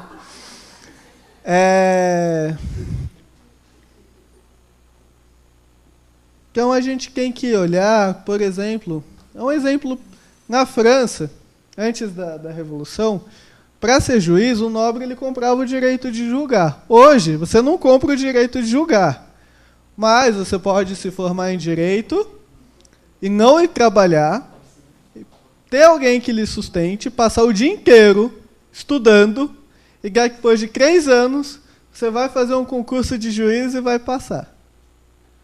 Agora imagina cada um de nós aqui que tem que trabalhar 9 horas por dia, 2 horas a mais ou 4 horas a mais no transporte público e levar em conta a condição das mulheres, que não basta a opressão do trabalho fora de casa, a opressão do trabalho dentro de casa. E aí, peça para uma pessoa que praticamente comprou o direito de julgar, para ela pensar em direito de fato e olhar para a pessoa com humanidade. Existem alguns juízes bons por aí. Existem alguns advogados e promotores bons. Mas existe um sistema pernicioso que foi feito para colocar negro na cadeia. E um parênteses aqui. É ridículo Rafael Braga ser condenado por tráfico de drogas, quando as drogas nem sequer deveriam ser tratadas como são. Isso é um problema de saúde, não é nem um problema de direito. O Estado não tem que impedir ninguém de usar as drogas, se quiser. Ou de vender, se quiser. Mas tem que acolher se alguém precisa de um tratamento de saúde. Está gastando muito mais com caveirão do que em construir UBS, em fazer CAPS, em fazer campanhas de prevenção e de acolhimento. Ana Rosa, formação, essa questão acadêmica é de extrema importância também, porque eu, por exemplo, me formei na PUC e eu tenho uma formação assim boa, humanística, a qual eu devo bastante. Assim. Tem filosofia, sociologia, economia, tem teologia. Mas o que adianta se todo esse conhecimento estiver restrito aos livros, né? E se muita gente consegue entrar e sair da universidade sem nunca sequer ver um negro na condição de um igual, como um aluno ou como um professor? Então, uma reforma acadêmica implica também uma reforma da estrutura de educação. O que leva quem à universidade?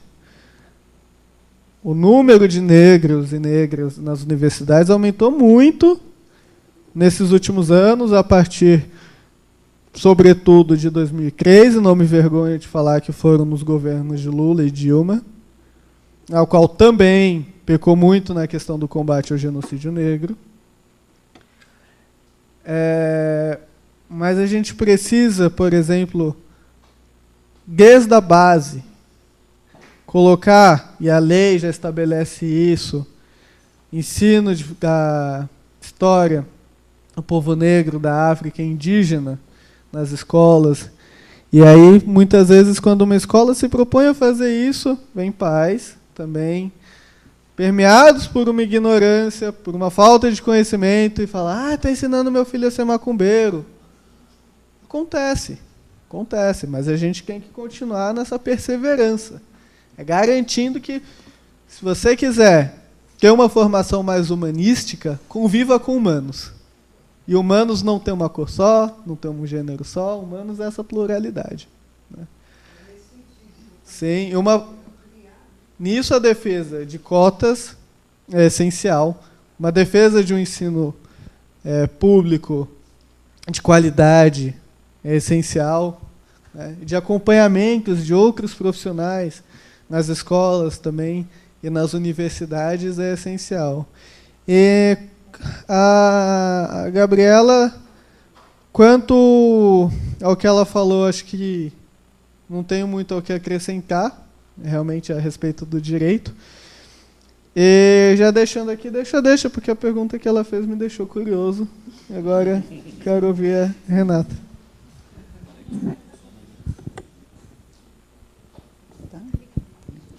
Bom, vamos lá. Quanto à questão do judiciário, como pode, eu acho que o James falava das narrativas, né? É possível, sim, se você considerar que só há uma narrativa, que só há uma perspectiva. E exatamente quando a gente lembra que o mundo é feito de perspectivas, de narrativas, é que a gente consegue questionar aquela que nos é dada. Né? E também propor nos diferentes espaços o convite. Olha, e o que mais tem? Será que tem só isso? O que mais que tem ali? Acho que esse é um exercício para...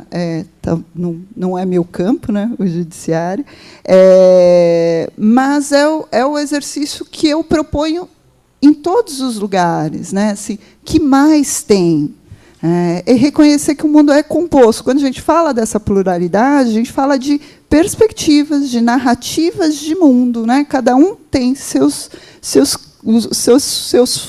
formas de olhar. E trazê-las à tona são essenciais para a gente descobrir que o que nos torna humano exatamente é a diferença. E aí a gente garante essa dignidade, que é o que permite a sobrevivência do mundo. Né? Assim, o mundo está em risco. Não é... parece que assim, aquilo não é uma questão minha, né? A questão da mulher, a questão do negro, não é minha. Sim, é minha. Porque se eu não garanto a diversidade, se eu não garanto que todos possam estar, quem diz que eu sou alguma coisa, então? Eu só sou junto a. Então, trazer as narrativas é essencial. Pensando nisso, já aí amarrando aqui com a fala da Ana, né, dos outros campos de conhecimento, são todos necessários, não só na formação da psicologia, não só alguém me ensinando, mas o quanto eu tenho curiosidade pelo mundo. Então, primeiro, a gente precisa despertar a curiosidade para descobrir quem eu sou nesse mundo com os outros. Por onde vai? Que mais tem? É o jornal, começo ali no jornal, começo no livro. E, como estudantes, também uma participação no curso. Os cursos seguem diretrizes, né? E aí cada curso de cada universidade vai se formar ali, né, seguindo algumas ideias, o seu próprio roteiro. Essas disciplinas, se não aparecem explicitamente, elas aparecem em disciplinas que se pautam nelas. E se aquilo é uma questão, puxa, por que não tem mais? Levem essa questão. O espaço da educação não pode ser alguém determinando aquilo que eu tenho que aprender. É o espaço também do diálogo. Para que isso? Qual o sentido? Me ajuda a construir o entendimento. São 5 anos de um curso. Eu falo para os alunos, quando eles chegam no 10º semestre, eu falo, então, vocês ficaram 5 anos, 4 anos e meio num curso, vendo tudo separado, vários semestres, tudo separado em várias disciplinas, tudo cortadinho assim. Então. E aí, quando acaba o ano, a gente esquece, porque a gente tem que passar nas provas. Então, aí a gente estuda, passa na prova, guarda lá embaixo, aí guarda. E eu vou esquecendo dos cadernos do primeiro, do segundo, do terceiro. E é quando a gente chega no estágio que aí eu falo, agora a gente vai tirar a poeira daquilo tudo lá.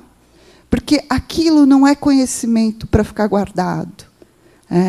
Aquilo é que me permite atuar. E é dialogar com esse conhecimento também. Será que esse autor faz sentido? Por quê? Para onde ele aponta? O que ele traz de novidade? Ou não? Quem mais eu posso trazer? E oferecer isso numa discussão com os próprios professores. O que isso tem a ver com a sociologia, professor? Como é que eu penso isso no mundo atual? Como é que eu faço como é que eu penso isso? Como eu faço isso?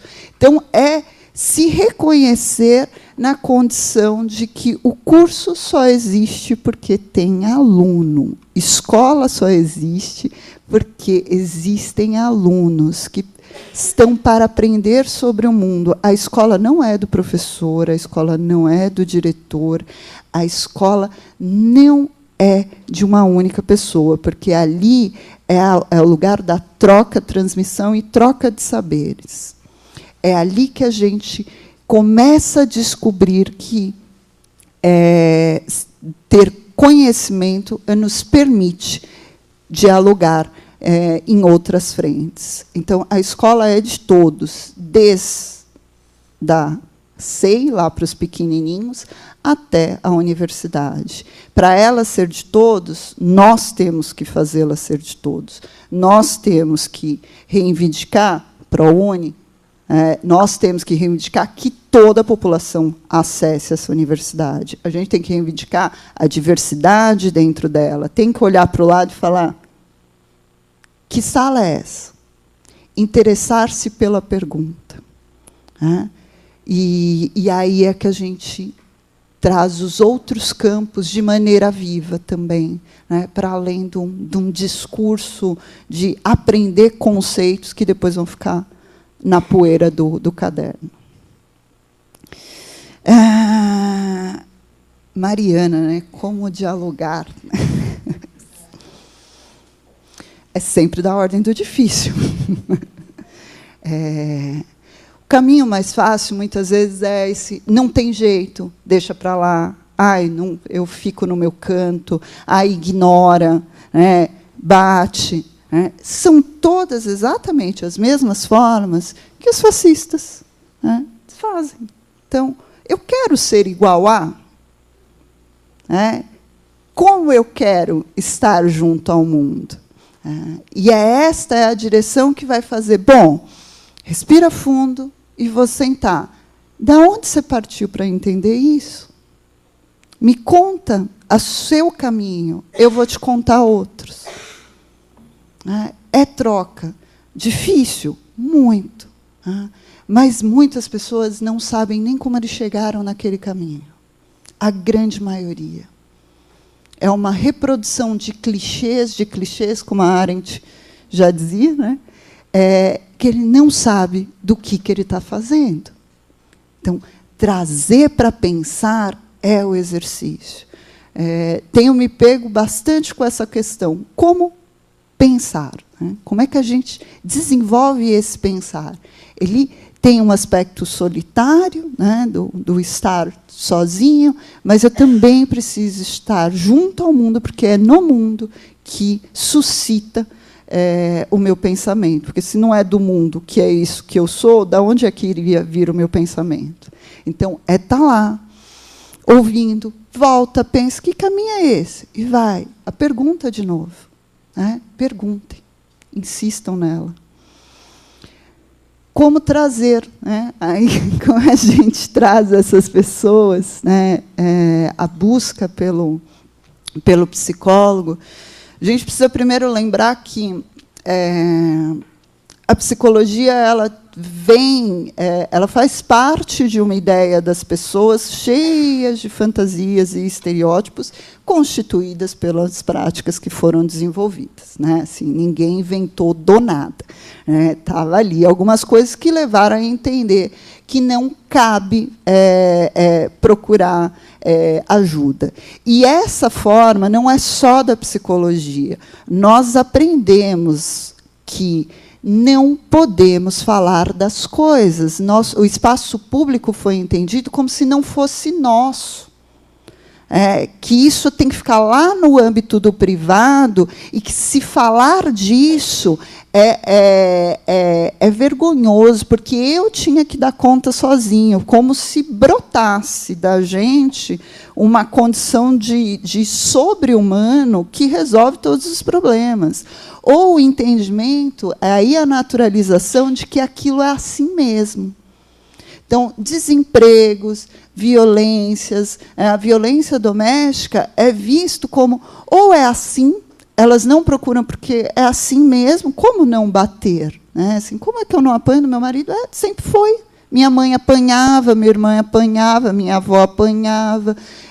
Eu já acompanhei histórias em comunidades que eram gerações de abuso sexual. Gerações. A bisavó foi abusada por um irmão, aí a avó foi abusada, a filha, e foi indo. Né? Então, como se aquilo fosse, de fato, possível. Porque o entendimento que a gente hegemônico, que muitas vezes não nos permite questionar, e por isso a pergunta é tão essencial, é de que aquilo é assim mesmo. E se está desempregado, é vagabundo. Então, quando a gente traz essa mulher para falar, puxa, tem mais, quando a gente vai para a mídia livre e conta que não pode violência, as pessoas não podem sofrer por ser tal ou tal pessoa, eu não posso apanhar. Isso é um jeito de começar a abrir a percepção de que ela pode procurar. Isso também faz a gente, na condição, quando eu contava, né, do desemprego, vem contar outras coisas, chega para mim. É difícil começar por aí, me conta o que você quer contar. Me fala sobre você, me fala o que mais, né? Lembra do que mais, e aí a gente consegue criar um vínculo, né? O vínculo, essa reciprocidade, essa aproximação com o outro, que permite que aquele sofrimento vai vir à tona, e aí você vai poder falar, olha, tem lugares que você pode falar disso, né? Encontrar os lugares de apoio. Assim, a gente, tanto com o agressor, seja, né, o provocador disso, a gente tem que ser provocador de outros movimentos. Então, para que uma mulher procure ajuda, temos que ser provocadores. A psicologia vem numa transformação muito importante, que é sair dos espaços individuais de consultórios 4 paredes isolados, e ganhou o mundo. E está aprendendo com isso. E hoje a gente faz uma formação voltada para isso. Hoje os cursos, saiu uma notícia no jornal do Conselho Regional, que acabou de sair, que eles falam do destaque que eles dão ao aumento das disciplinas sobre políticas públicas, cidadania, que os cursos de psicologia têm ganhado. Então, quanto isso faz uma diferença para a formação, porque aproxima o profissional daquilo que ele é essencialmente, humano junto a outros humanos. E, nesse lugar, aí a gente consegue, então, dizer, olha, aquele psicólogo, né, não é desse negócio, né, porque a gente não sabe nem quando ele fala é do louco, eu não sei nem do que ele está falando. De quê?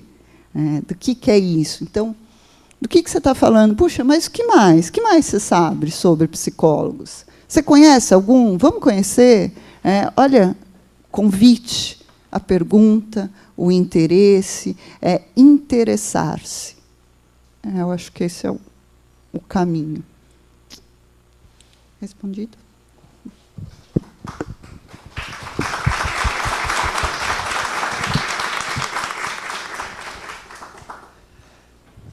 Temos mais interações pela internet, acho que ainda não recebemos, né, da plateia. Mais alguém? Senão, daí vamos encaminhando então para as colocações, né, finais. Vou deixar. Quer começar? Você? Bom, mais uma vez eu queria agradecer esse encontro, agradecer as perguntas. Vou levá-las, porque elas vão me fazer continuar pensando, continuar olhando para isso, para a prática. James, obrigada pela sua fala, né? Obrigada, saber que tem mais alguém compartilhando Hannah Arendt. Acho que ter gente que pensa no mundo, né, como ela se propôs a pensar no mundo, é essencial para a gente continuar acreditando nele, né? Então, muito bom fazer parte dessa mesa. Obrigada, Rodrigo, pela nossa parceria, já de muito tempo, desse convite. E eu vou pegar uma fala do James para pensar aqui no que veio para mim, né? Ele diz do dar a ver e do dar a fala. Agir e falar é o que nos coloca neste mundo.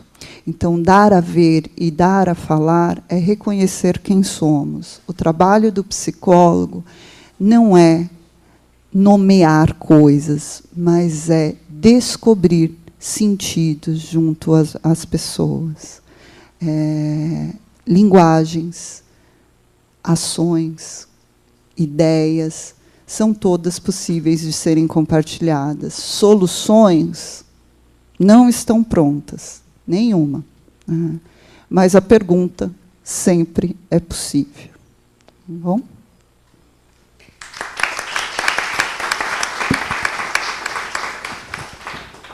James, por favor. Bom, quero agradecer mais uma vez tanto as pessoas que me convidaram para estar aqui hoje. Qualquer problema, é elas que devem se desculpar com vocês. Agradeço muito a atenção, as perguntas que foram colocadas. Coloco à disposição de vocês tanto para a gente poder continuar esse diálogo, que eu espero que a gente não comece aqui, porque eu sei que na trajetória de vocês muitas dessas questões são colocadas há muito tempo, mas eu espero que aqui tenha um novo impulso, né? Um novo ânimo. Agradeço especialmente a Renata, ao Rodrigo, a oportunidade de, estando aqui para falar, também ter aprendido muito. Jornalistas livres estão à disposição, como eu disse, toda terça a gente se reúne na Rua Conselheiro Ramalho, 945. Também estou à disposição. Na página vai tendo alguns textos meus e também convido a ler, compartilhar, criticar também. Tenho 24 anos, apesar de ser quase um quarto de século, acho que ainda tem alguma coisa para aprender, né? Bom, e boa volta. Espero que a gente consiga sair enriquecido daqui hoje. Boa tarde.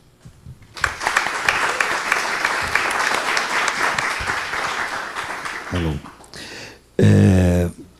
Eu quero novamente também agradecer, né, a presença, né, da Renata, do James. Acho que a gente nesta tarde de sábado, né, já estamos aqui, muitos de nós estamos aqui desde de manhã acompanhando, né, essas atividades, e acho que a gente fecha, né, este primeiro seminário, né, o primeiro seminário estadual do Dia da Psicóloga e do Psicólogo, né, a psicóloga e o psicólogo e o seu protagonismo na transformação da realidade. Para nós, um evento muito importante, né, para nós da organização, né, da gestão do CRP, e principalmente de poder estar aqui com vocês e com todas as outras pessoas que estiveram com a gente durante esses últimos 3 dias. Né. Também é importantíssimo, né, de agradecer algumas pessoas que estão, né, aqui nos bastidores, né, das atividades, em especial às trabalhadoras e aos trabalhadores do CRP São Paulo. E vou, neste momento, né, destacar em especial a equipe de eventos, a equipe do setor de comunicação, a equipe de apoio operacional, né, que nos ajudaram a garantir este evento, né, a possibilidade deste evento acontecer. Quero também, né, destacar, né, que a equipe, né, a comissão organizadora, né, que nos ajudou a pensar nestes nomes e trazer e convidar todas essas pessoas que enriqueceram aí estes nossos últimos dias. Quero agradecer a plateia, que vocês que estiveram aqui com a gente, né, muitas carinhas aqui, a gente se encontrou nesses últimos 3 dias.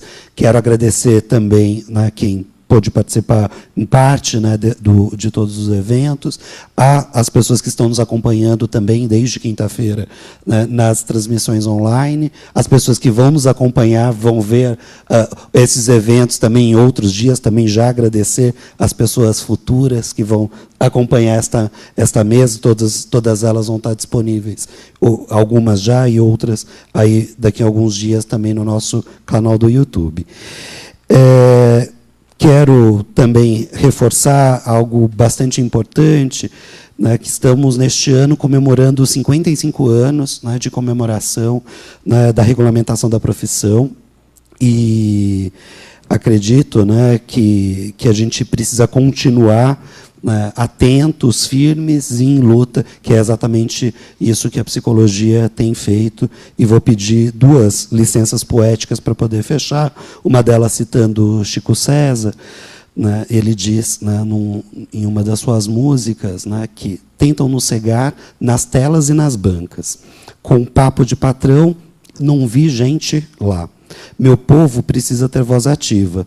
Todos nós queremos um país mais justo, todos nós queremos um país melhor.